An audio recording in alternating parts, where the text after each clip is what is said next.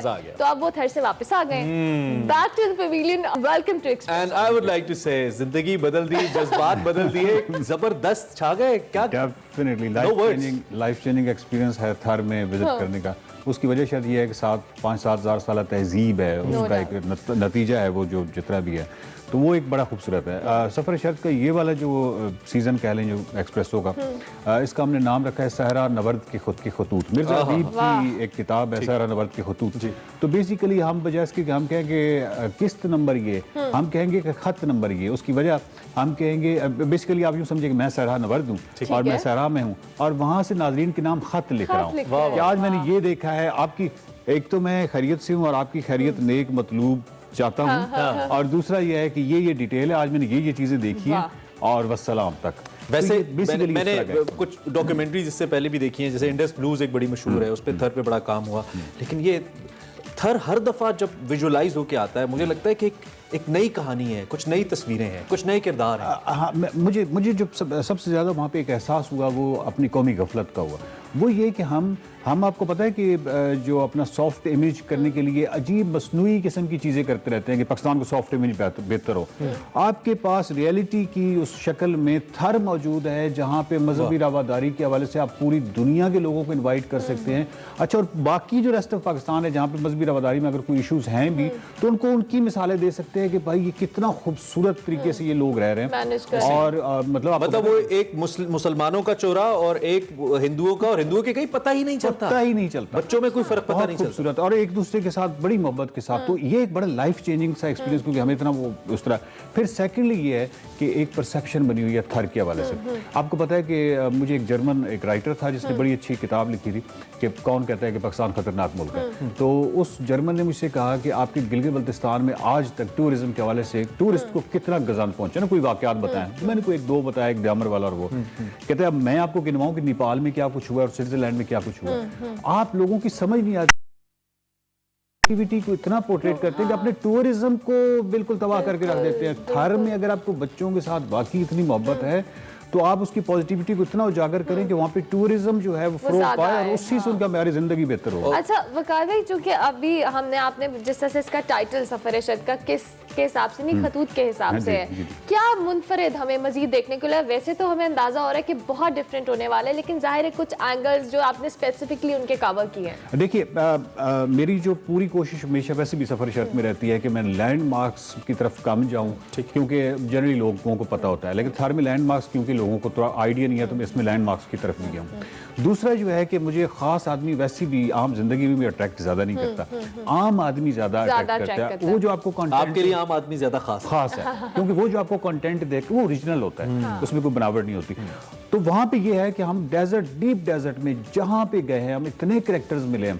और सबसे बड़ी खूबसूरत बात यह है कि चाहे वो बहुत 80 साल की दादी है या वो कोई लड़का है या वो कोई बच्ची है, हर बंदे को हजरत शाह अब्दुल लतीफ भिटाई का कलाम है, हर बंदा बैत गाएगा और मुझे भजन की रवायत, यानी कि अपनी रूट से कनेक्टेड है हर बंदा। और हर चीज बहुत खूबसूरत, एक जानिब सफर शर्त मुस्तनसर हुसैन तारड़ साहब पहाड़ देवसाई और हुंजा एनवाल, और एक जानिब सहरा में चले गए। फर्क क्या महसूस किया आपने? और मेरा ख्याल ये है कि आप जो हाईलैंडर्स हैं, हम फर्ज करें कि पंजाब और उससे ऊपर जो है हाईलैंड उसको कह लें, उससे जो नीचे जो इंडस सिंध है और सहरा जो थर वगैरह है, तहजीब जो है वो 5 से 7 हज़ार साल पुरानी है। उसके हमें नतीजे ये नज़र आते हैं कि आपके यहाँ कोई, मतलब मैं अगर PhD डॉक्टर हूँ तो भी मेरे वो रवैये उतने अच्छे नहीं होंगे जितना उस 7,000 तहजीब का जो नतीजा है। वहाँ पे एक अनपढ़ आदमी बैठा हुआ है, उसके अंदर जो मजहबी रवादारी और वो जो एक खुलापन पाया जाता है, वो डेफिनेटली 7,000 साल का सफर है। तो वो डेजर्ट ने मुझे जितना अपील किया है, मतलब मैं तो डेजर्ट का होके रह गया हूँ। अभी म्यूजिक का एक एलिमेंट आपने इसमें बहुत ज्यादा रखा है, बहुत खूबसूरत म्यूजिक है। फनकार कहाँ से निकाले आपने? कहाँ से ढूंढे और किस तरह से? ये बड़ी अजीब बात है। एक तो आपको पता है डेजर्ट की आवाज में खास कूक और दर्द होता है। दूसरा ये है कि वहाँ पे जो क्योंकि शायद हर बंदे ही गाता है, मतलब हज़रत शाह अब्दुल लतीफ भिटाई को और उनका कलाम वगैरह गाते हैं। तो आप जब भी मुख्तलिफ मंदिर पे जाते हैं, मुख्तलिफ दरगाहों पे जाते हैं या मुख्तलिफ फीमर्स में जाते हैं, तो वहाँ पे आपको आम चरवाहा, मैं अभी इसमें एक देखा था, एक ब्लैक एंड वाइट में एक चरवाहा बैठा हुआ, आप किसी शेफर्ड के पास चले जाएं, अब आप देखिए उसकी आवाज़ में क्या सोज है और क्या खूबसूरत वो चीज़ है। तो वो म्यूजिक तो है, वो तो कमाल है। तो ये बेसिकली थर की सरजमीन का असर है, उस मट्टी का असर है या तहजीब का असर है? बुनियादी तौर पर ये सारी चीज़ें मिलके। देखिए मैं जब थर जा रहा था तो मेरे ज़हन में ये था कि मुझे कई लोग कह रहे थे कि यार उसमें कोई 25-30 एपिसोड्स कैसे निकालोगे। जब थर में एंटर हुआ तो मैंने कहा यार 100 एपिसोड में ये तो कवर होने वाला नहीं है, बस टाइम ही नहीं है, तो मैं कैसे करूँगा इतना कंटेंट। जिसको आप बात करें इतना ज़्यादा कंटेंट। मसलन मैं आपको मिसाल देता हूँ, ये जो तालाब होते हैं जो थर में है, आप किसी भी डेजर्ट में 80% फोक टेल्स या 80% जो खूबसूरतियाँ हैं वो सारी अफसानवी जो है वो तालाब के साथ जुड़ी होंगी। तो डेजर्ट है ना, तो तालाब है, तो उसी के साथ सारी जिन्नों परियों की कहानियां उन्हीं तालाब के गिर्द घूम रही होंगी। ठीक है, तो मतलब आप तालाबों में घुस जाएंगे, आप आर्कियोलॉजी में खूबसूरत जो लोग आपको देख रहे हैं इस वक्त, जो ये सीरीज देखने वाले हैं थर के ऊपर, जिसका आपने हवाले से कि आप मुख्तलिफ खतूत हैं जो आपने लिखे हैं, सहरा नवर्द लिखेगा, सहरा से खत आपके नाम, देखने वालों को क्या कहना चाहेंगे, क्यों वो देखें ये सीरीज जो आने वाली है? वो इसलिए देखें कि सबसे पहले तो ये है कि जो डेजर्ट है उसके हवाले से कहा जाता है, साइकोलॉजी को ले आते हैं बीच में, कि वो आपका वो और तरह का एक ओवरव्यू इफेक्ट और एक्सपोजर जो वो माउंटेन्स नहीं देते, जो आपको डेजर्ट देता है। डेजर्ट से बड़ी खूबसूरत चीज़ होनी है, तो इसलिए इसको जरूर देखें ठीक है। ताकि आपको थर का आइडिया हो और टूरिज्म ज्यादा से और ज्यादा जब आप फैला के जाएं तो आपको उन जाएं। जगहों का पता हो जिसको वकार अहमद मलिक ने इस सफर शत में परोया है। और इसके साथ साथ जी वकार भाई बहुत शुक्रिया, क्योंकि मैं तो बहुत And hats off to all the team who was with you. Exactly, the Yeah, camera team and all that, जिन्होंने Very, इस very सफर में बहुत एफर्ट पुट की है। हम सफर शद्दत से इंतजार करें, आपने भी इसको बिल्कुल मिस नहीं करना। अभी हमें एक ब्रेक लेनी है, ब्रेक के बाद हाजिर होंगे। आप देखते रहिए Expresso। खुशामदीद। शो के आखिरी मराहिल में हम दाखिल हो चुके हैं, लेकिन आपकी हेल्थ एंड फिटनेस के हवाले से हमने आपको बताना बहुत ज़रूरी समझना होता है, और ये सुबह सुबह हमें बताती हैं खुशी बट। सो खुशी से जानते हैं। ओवर टू खुशी। Thank you Urmila. और आज मैं डिफरेंट एक्सरसाइज बताऊंगी जिसमें अपर बॉडी की एक्सरसाइज होंगी, जिसमें जिनको अपर बैक का मसला है या बल्जेस हो जाते हैं, स्पेशली वुमेन के लिए। तो ये फ्यू एक्सरसाइज हैं जो आप इजीली घर पे कर सकते हो। उसमें I will use the band, मैं बैंड यूज़ करूँगी, बट आप टावल यूज़ कर सकते हो, हैंड टावल या स्मॉल टावल्स होते हैं, उसकी जगह आप ये यूज़ कर सकते हो। पहले आपने ओवरहेड लेके जाना है और टावल को बाहर की तरफ खींचना है और थोड़ा सा होल्ड करना है। Inhale, exhale, inhale, exhale. Okay, second exercise floor पे होगी। आपने स्टमक पे जाना है और आर्म्स और लेग्स को उठाना है और breathe in, breathe out, breathe in, breathe out. Third exercise, आपने अपनी चेस्ट के पास लेके आना है इसको ओपन करके टॉवल को, and breathe out, breathe in, breathe out, breathe in, breathe out. Last one, आपने टॉवल को ऊपर की तरफ खींचना है, बैक स्ट्रेट होनी चाहिए, एंड जैसे ऊपर स्ट्रेच करना है ये बाहर की तरफ खींचेंगे टॉवल और एल्बोज पीछे लेके जानी है आपने, और स्क्वीज करना है बैक को। ये 4 एक्सरसाइज हैं, आपने 15-15 रेप्स करने हैं और इसके 3 सेट्स करने हैं। एंड आपके जितने मसल स्ट्रेच होंगे, जितने आपकी बेसिकली टेंशन आएगी मसल्स पे, उतना वो आपको रिजल्ट देंगे। तो आपने ये प्रैक्टिस करनी है at least 2 times a week. So I will see you guys soon, और नेक्स्ट टाइम आपको और अच्छी एक्सरसाइज बताऊंगी thank you very much much, खुशी, सुबह सुबह इतनी अच्छी एक्सरसाइज बताने के लिए। बिल्कुल, और अब एक और अच्छी खबर के साथ ही हम प्रोग्राम का इख्तिताम भी करेंगे और आपको वीकेंड के लिए छोड़े जाएंगे।